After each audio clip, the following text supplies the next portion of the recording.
Morning in 8 minutes. We are getting you ready to get out the door. Starting by your first alert forecast with Chief Meteorologist Heather Haley. Hey, Heather. Hey, so the outdoor forecast is what we want to focus on as you make your plans today, since it's not just heat and humidity. And yes, that literally adds up to feeling like 99 in the shade. So you're wanting to prepare with that extra water, but also plenty of sunscreen. Now that we are in full-blown summer, we're at an extremely high UV index, literally top tier there. So obviously we got to reapply that sunscreen more often. And then of course, if you're sweating, hydrating your body as well as reapplying that sunscreen. Air quality at a moderate level. That's something we'll monitor too as we kind of heat up. That can sometimes cook up those particulates in the air. And allergies, I'll point out that we have a very high dust level. That's something impacting you. But all this does also add up to higher levels on the mosquito meter. Heads up, mosquitoes love this hot, humid week we have. All right, Heather, thank you so much. Well, this morning, a Knox County deputy is in critical condition after responding to a call in Powell over the weekend. Yeah, deputies say it started when they arrived on Stanley Road just after 10 Saturday morning. Deputies say that's when they found Christopher Michael Hensley in the woods behind the home they responded to. They say the situation escalated with Hensley throwing rocks at deputies, hitting both deputies and leaving Deputy Dalton Swanger seriously injured after an overnight search. Deputies capturing Hensley around 6 Sunday morning. He's facing multiple charges, including attempted second-degree murder. Deputy Swanger taken to the University of Tennessee Medical Center. KCSO says the deputy is in critical condition and in the ICU. Well, later tonight, we're expecting to learn what's next for the Richard L. Bean Juvenile Detention Center. We've been following this for you for weeks now. Knox County Mayor Glenn Jacobs is going to present his proposal to County Commission later today. Those plans include an emergency ordinance that will dissolve the current board structure and replace it with an administrative oversight committee. It consists of 4 Knox County commissioners and a juvenile court appointee. The Knox County Sheriff's Office will then step in to take it over in 6 months.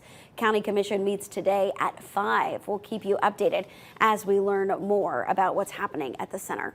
Happening tomorrow, though, the city of Knoxville will decide if a sales tax increase will appear on the ballot in November. Yeah, we've been talking about this for weeks now. Last city council meeting, leaders voted to advance the 0.5% increase. Mayor Kincannon saying the increase in the local sales tax option would make about $47 million for the city. She also says the tax would not apply to certain essentials. City leaders say that extra money is set to go towards infrastructure projects that the community needs. If council members approve this tomorrow night, it'll be on your ballot in November.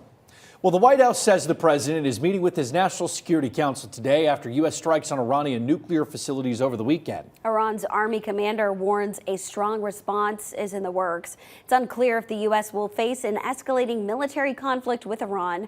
Some demonstrators in Tehran are demanding their country respond. Iranian leaders say they're skeptical about diplomacy now. President Donald Trump says he wants them to agree to stand down and make peace with Israel. Otherwise, he's floating a regime change. The War Powers Act allows the president to use military force for 60 days, but only Congress can declare war. Lawmakers' support for the strikes is falling along party lines, with a few exceptions. Meanwhile, damage assessments are still underway for the 3 bombed nuclear facilities.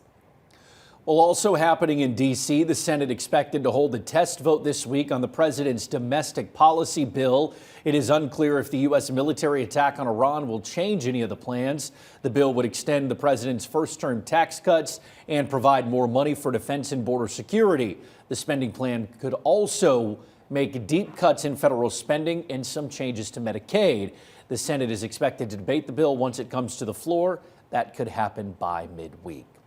Also this morning, the Claiborne Animal Shelter will be closed until further notice. That announcement was made over the weekend. The shelter says they're figuring out the best way forward for the animals in their community.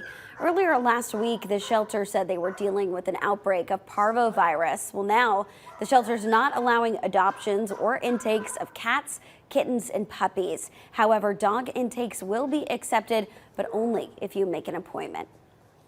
Looking ahead, do you have plans to travel for the 4th of July?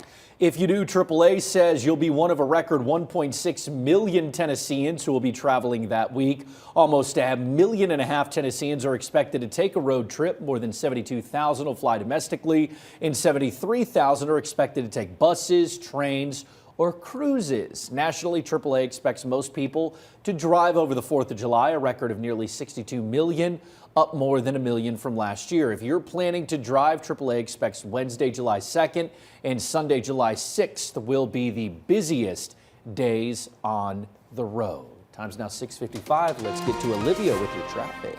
Yeah, guys, talking about a lot of traffic. Let's take a look at the Campbell County traffic right now. So if you've been following, that road is still shut down. If you haven't, I-75 South closed from Caryville to Rocky Top. That's due to an overturned vehicle. Seeing a lot of congestion in that area. Now further out, that's really the big issue that we're dealing with. Of course, I-40 in Cott County still closed this morning. Closer on into those morning commute hotspots, though, you can see traffic moving right along. That's some very good news. And as you're moving out the door, again, the allergy meds, the sunscreen, the water. Okay, it's June. It's also beautiful this morning. So hopefully you can maybe get in some of that extra work early in the day and maybe relax inside later. I mean, this is a live view right now from Ober. It almost looks more like a painting. We have some gorgeous views across our area, a few clouds moving by, a little haze, a little fog, a little warmth. It's 73 right now in Knoxville. Madisonville, you're at 70. It's 69 degrees in Jamestown to 67 in Middlesboro.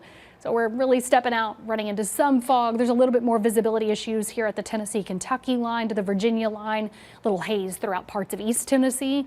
We're going to use that humidity to crank up again what it feels like for you. As we climb into those mid-90s, look at this chart here.